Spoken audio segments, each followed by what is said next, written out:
Assalamualaikum. Hari ini 26 Desember 2021. Saya mengenang hari ini sebagai hari di mana saya belajar tentang diabetes. 17 tahun yang lalu, tepatnya 26 Desember, istri saya divonis diabetes tipe 2. Gula darahnya di atas 500. Dokter memutuskan untuk memberi suntikan insulin. Ketika saya bertanya kepada dokter, "Dok, sampai kapan istri saya menerima suntikan insulin?" Dokter menjelaskan diabetes tidak akan sembuh dan insulin selalu dibutuhkan untuk menurunkan gula darah. Saudara, gula adalah bahan bakar, sama dengan bensin, bahan bakar untuk mesin mobil untuk menghasilkan tenaga. Dalam tubuh, gula dibakar menghasilkan energi yang disebut ATP. Tapi mengapa orang-orang diabetes memiliki banyak bahan bakar, justru kekurangan energi?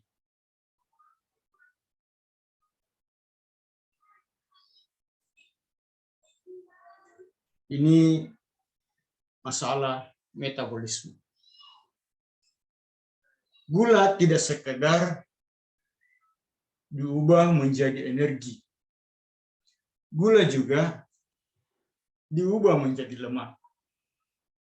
Tubuh bisa mengambil keputusan untuk mengubah gula menjadi energi atau mengubah gula menjadi lemak. Kunci untuk mengubah gula menjadi bahan bakar atau mengubah menjadi lemak ada pada hormon insulin.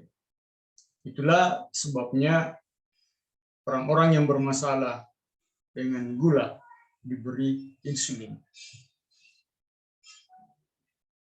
Namun, 4 tahun yang lalu, saya berkenalan dengan kawan-kawan yang baik di ketopastosis.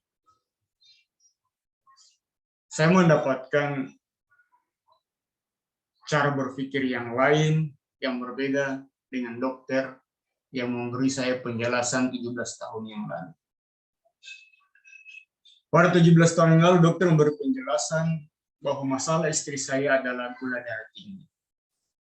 Namun, ketika bertemu, berbincang-bincang dengan kawan-kawan di ketopastosis, masalahnya ternyata bukan gula darah yang tinggi. Masalahnya adalah insulin yang tinggi. Insulin yang tinggi inilah yang dikenal sebagai resistensi insulin.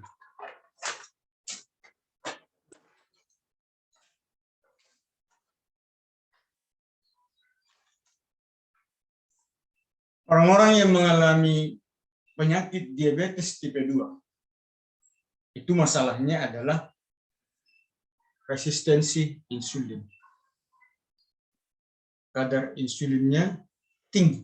Ini masalahnya. Gula darah hanyalah gejala yang muncul akibat kadar insulin yang tinggi dalam darah.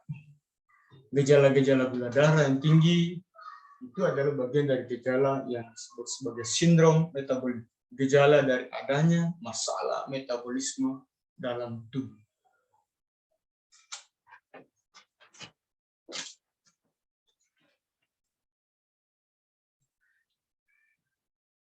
Insulin adalah hormon yang tugas utamanya memasukkan gula ke dalam sel. Karena sel adalah tempat pembakaran bahan bakar untuk mendapatkan energi. Masalah menjadi muncul ketika insulin